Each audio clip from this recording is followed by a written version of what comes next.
कूर कालव्याच्या अस्तरीकरणासाठी तब्बल 17 कोटी रुपये खर्च करूनही काही उपयोग नाही। वारंवार कालवा फुटी होते आणि उभ्या पिकात पाणी शिरतं। आज पहाटे पुन्हा भुदरगड तालुक्यातील बसरेवाडी इथं कालवा फुटला आणि गट क्रमांक 64 मधील ऊस पिकात पाणी तुंबलं। मशागत करून पेरणीसाठी तयार केलेल्या आणि काही भागात पेरणी झालेल्या शेतात अचानक पाणी शिरल्यानं शेतकऱ्यांचं प्रचंड नुकसान झालंय।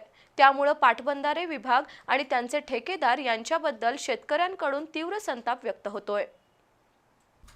सुमारे 17 कोटी रुपये खर्च करून दूधगंगा उजव्या कालव्याचं अस्तरीकरण करण्यात आलंय। भुदरगड तालुक्यातील कूर ते मिंचे दरम्यान अस्तरीकरण झाल्याचं पाटबंधारे विभागानं सांगितलंय, पण अस्तरीकरणाचं काम अत्यंत निकृष्ट दर्जाचं आहे। त्यामुळे वारंवार कालवा फुटी होते आणि त्याचा फटका शेतकऱ्यांना बसतो।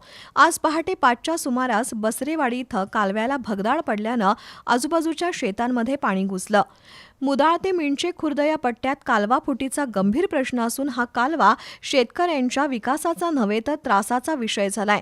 अस्तरीकरणावर कोट्यवधींचा खर्च करूनही वारंवार कालवा फुटी का होते? आमच्या नुकसानीला जबाबदार कोण, असे प्रश्न शेतकरी उपस्थित करत आहेत। पंचनामे करून नुकसानग्रस्त शेतकऱ्यांना भरपाई द्यावी, दोषी अधिकाऱ्यांवर आणि ठेकेदारांवर कायदेशीर कारवाई करावी, कालव्याच्या संपूर्ण कामाची न्यायालयीन चौकशी व्हावी अशी मागणी आता शेतकरी वर्गातून होतीये। कालवा फुटी होऊन शेतकऱ्यांचं नुकसान झालं तरी पाटबंधारेचा एकही अधिकारी जागेवर फिरकला नाही, त्यामुळे शेतकऱ्यांच्या संतापात भर पडलीये।